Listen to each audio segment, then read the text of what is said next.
মধ্যরাতে প্রবাসী পুত্রবধূর ঘর থেকে হাসির শব্দ শুনে থমকে দাঁড়ান ইমা বেগম। ছেলে বিদেশে থাকে, বাড়িতে বউ, শাশুড়ি আর বাবু ছাড়া কেউ নেই। তাহলে এত রাতে বৌমার ঘর থেকে হাসির শব্দ, তার মানে আশেপাশের সবাই যা বলাবলি করছে তা কি সত্যি? কয়েক সেকেন্ডের ভিতরে ইমা বেগমের মনের ভিতরে হাজারো প্রশ্ন উদয় হতে লাগলো। কৌতূহল নিয়ে ইমা বেগম পুত্রবধূর রুমের দিকে এগিয়ে গেল। রুমের সামনে যেতেই রুম থেকে বের হয়ে আসলো বাবু। এত রাতে পুত্রবধূর রুমে বাবুকে দেখে ইমা বেগম চমকে ওঠে। বাবু ইমা বেগমকে দেখে বলল, মা তুমি এখনো ঘুমাওনি? রাত কটা বাজে? ইমা বেগম কোনরকম নিজেকে সামলে নিয়ে বলল, এই তো ঘুমিয়ে পড়েছিলাম প্রায়। জগে পানি না থাকায় ভাবলাম পানিটা নিয়ে রাখি। ঠিক আছে মা, তুমি গিয়ে তাড়াতাড়ি ঘুমিয়ে পড়ো, না হলে তোমার শরীর খারাপ করবে আবার, বলে বাবু সেখান থেকে চলে গেল। ইমা বেগম চুপি চুপি পুত্রবধূর রুমের পর্দা সরিয়ে দেখলো পুত্রবধূ ইভা শরীরের কাপড় ঠিক করছে। ইভার এমন দৃশ্য দেখে ইমা বেগম চমকে ওঠে। ইমা বেগম কিছুতেই নিজের দুচোখকে বিশ্বাস করতে পারছে না। ইমা বেগম কি করবে না করবে কিছুই বুঝতে না পেরে তাড়াহুড়ো করে রুমের দিকে চলে গেল। পরদিন সকালে নাস্তার টেবিলে বসে আছে ইমা বেগম ও বাবু। মা, আমি বিকালে অফিস থেকে এসে তোমাকে ডাক্তারের কাছে নিয়ে যাব, তুমি কিন্তু রেডি হয়ে থেকো। এমন সময় ইভা নাস্তা নিয়ে এসে টেবিলে রাখে। ভাবি, তাড়াতাড়ি নাস্তা দাও, আমার অফিসের সময় হয়ে গেছে। এমন সময় ইমা বেগম লক্ষ্য করলো ইভার চুল ভেজা, মনে হয় সবেমাত্র গোসল করেছে।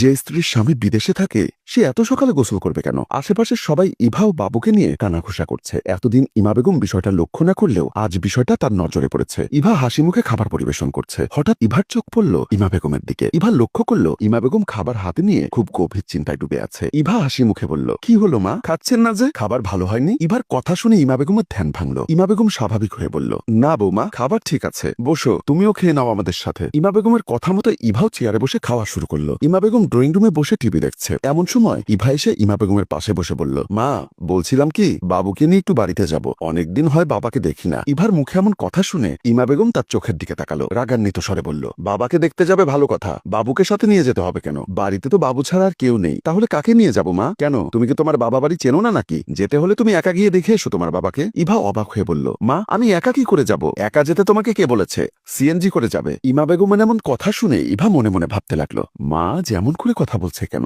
মাকে তো কখনো এমন ভাবে কথা বলতে দেখিনি। ইভা আর কোনো কথা না বলে চুপচাপ তার বেডরুমের দিকে চলে গেল। ইমা বেগম তীক্ষ্ণ দৃষ্টিতে ইভার চলে যাওয়ার দিকে তাকিয়ে রইল। বাবু বাথরুমে গোসল করছে। হঠাৎ বাবুর চোখে কিছু একটা পড়ে যাওয়ায় বাবু ভাবি ভাবি বলে ডাকতে লাগলো। বাবুর ডাক শুনে ইভা দৌড়ে গিয়ে বাথরুমে প্রবেশ করে বলল, কি হয়েছে, এভাবে সারের মতো চিল্লাচ্ছিস কেন? ভাবি, দেখো তো চোখে কি পড়েছে। কই, কি পড়েছে? দেখি দেখি, বলেই বাবুর চোখে কি পড়েছে দেখতে লাগলো। এমন সময় ইমা বেগম রান্নাঘর থেকে বের হতেই চোখ পড়ল বাথরুমের দিকে। বাথরুমের দরজা অনেকটা ফাঁকা থাকায় ইভা ও বাবুকে স্পষ্ট দেখা যাচ্ছে। বাবু ও ইভাকে একসাথে বাথরুমে দেখে ইমা বেগমের চোখ যেন কপালে উঠল। ইমা বেগম ভাবতে লাগলো, আস্তাগফিরুল্লাহ, এভাবে বেহায়াপানা যদি ঘরে চলতে থাকে এ ঘরে তো আল্লাহর গজব পড়বে।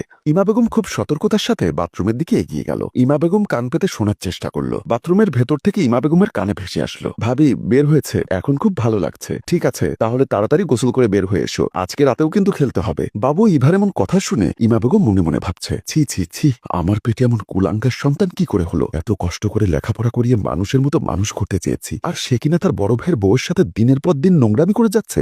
না, এভাবে আর চলতে দেওয়া যায় না, এর একটা বিহিত করতেই হবে। আর এই চরিত্রহীনা মেয়েকে এই বাড়ি থেকে বের করে দেব। যে নারী তার স্বামীর অনুপস্থিতিতে তার সতীর্থ রক্ষা করতে পারে না সেই নারী কখনো ভালো সংসারী হতে পারে না। ইমা বেগম এখানে আর দাঁড়িয়ে না থেকে বুক ভরা ঘৃণা নিয়ে তার রুমের দিকে চলে যায়। ফোন দিল তার বড় ছেলে মুন্নাকে। মুন্না কাছ থেকে এসে রান্না বান্না করছিল। ইমা বেগমের ফোন পেয়ে মুন্না ফোন রিসিভ করে মাকে সালাম দিয়ে বলল, মা, কেমন আছো তুমি? হ্যাঁ বাবা, ভালো আছি, তুই কেমন আছিস? আলহামদুলিল্লাহ মা, তোমাদের দয়ায় ভালো আছি। ইমা বেগম একটা দীর্ঘশ্বাস ছেড়ে বলল, কি করছিস রে বাবা? মা, আমি কাজ থেকে আসলাম, এখন রান্না করছি। মুন্নার কথা শুনে ইমা বেগম মনে মনে ভাবতে লাগলো, যে ছেলেটা এক গ্লাস পানি নিজের হাতে নিয়ে খায়নি সেই ছেলেটা আজ বিদেশের বাড়িতে রান্না করে খাচ্ছে। আর এদিকে তার স্ত্রী শরীরে দামি দামি গহনা পরে স্বামীর ছোট ভাইয়ের সাথে যা ইচ্ছা তাই করে বেড়াচ্ছে। ইমা বেগমকে চুপ করে থাকতে দেখে মুন্না বলল, কি হয়েছে মা, তুমি চুপ করে আছো কেন? কিছু বলবে? ইমা বেগম বলল, তোকে কি করে যে বলি বুঝতে পারছি না, আর না বলারও কোনো উপায় নেই। মা, এত ঘুরিয়ে পেঁচিয়ে না বলে কি হয়েছে বলতো? তারপর ইমা বেগম বাবু আর ইভার সব কথা খুলে বলল। মায়ের মুখে এমন কথা শুনে মুন্নার মাথায় যেন আকাশ ভেঙে পড়ল। এখন কি করবে মুন্না?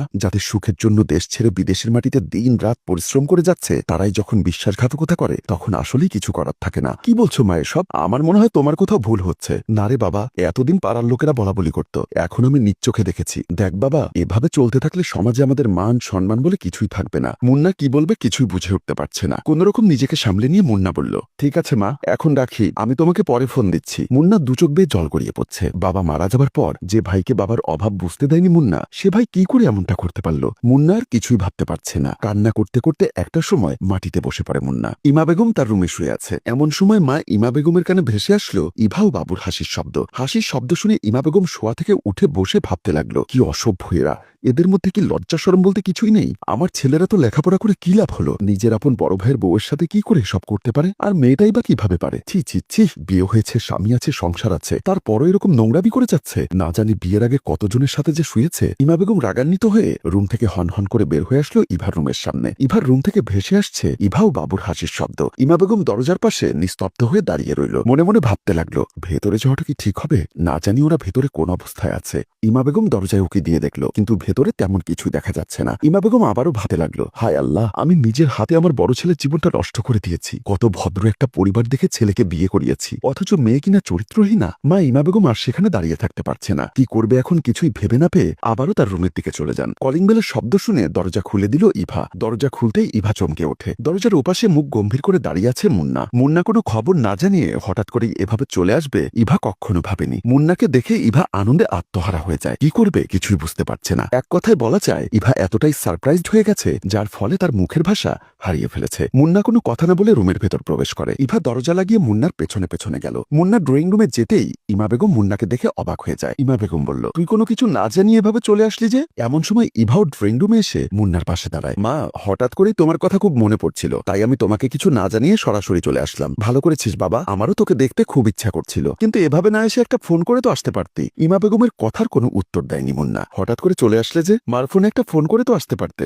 আমি আমার বাড়িতে কিভাবে আসবো তা কি তোমার কাছ থেকে শিখতে হবে? মুন্নার এমন কথা শুনে ইভা অবাক হয়ে যায়, কারণ তাদের বিবাহিত জীবনে আজ পর্যন্ত কোনোদিনও মুন্না ইভার সাথে খারাপ ব্যবহার করেনি, এমনকি তুই শব্দটা পর্যন্ত করেনি। কিন্তু হঠাৎ করে মুন্নারে তো পরিবর্তন কি করে হলো? ইভা আবারও বলল, তুমি রুমে গিয়ে ফ্রেশ হয়ে নাও, আমি তোমার জন্য খাবার রেডি করছি। মুন্না ইভার কথার কোনো উত্তর না দিয়ে বলল, মা, আমার জন্য খাবার রেডি করো, আমি ফ্রেশ হয়ে আসছি। বলে মুন্না তার রুমের দিকে চলে যায়। ইমা বেগম খাবার রেডি করার জন্য রান্নাঘরের দিকে চলে যায়। মুন্নার এমন কাণ্ড দেখে ইভা হতভম্ব হয়ে ভাবতে লাগলো, মুন্নার কি এমন হয়েছে? প্রায় 1.5 বছর পর দেশে এসেছে মুন্না, অথচ আমাদের রুমে না এসে মায়ের রুমে যাবে কেন?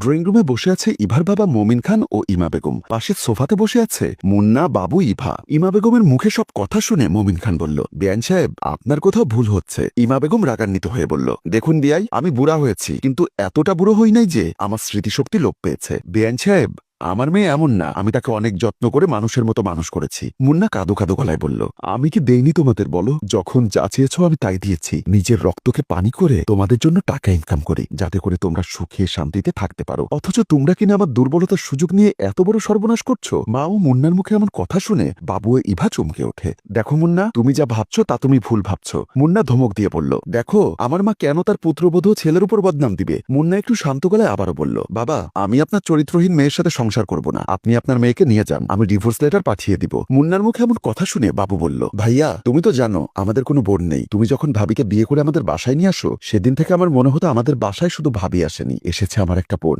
তারপর তুমি বিদেশ চলে যাও, আমাদের ছোট সংসার। অফিস থেকে এসে টিভি দেখা ছাড়া আমার তেমন কোনো কাজ থাকে না। মা সবসময় নামাজ, রোজা, তসবি নিয়ে ব্যস্ত। আসলে সময় কাটানোর জন্য আমি আর ভাবি একটু ফ্রি হয়ে যাই। আমরা এতটাই ফ্রি হয়ে যাই যে ভাবি আমার শুধু আর ভাবি না, বরং ভাবি আমার বোন হয়ে যায়, আর আমি ভাবির আদরের ছোট ভাই। মা, তুমি রুমের ভিতর থেকে আমাদের হাসাহাসির শব্দ শুনে যে অপবাদ দিয়েছ, কখনো কি রুমের ভেতরে উকি দিয়ে দেখেছো আমরা কি করছি? ভাইয়া, আমাদের যখন সময় কাটে না, তখন ভাবি আর আমি মোবাইলে লুডো খেলি। লুডো খেলতে খেলতে অনেক রাত হয়ে যায়। ভাইয়া, তুমি বিশ্বাস করো, ভাবির সাথে আমার যে সম্পর্ক তা কোনো অবৈধ সম্পর্ক নয়। সেই সম্পর্কটা শুধুমাত্র একটা ভাই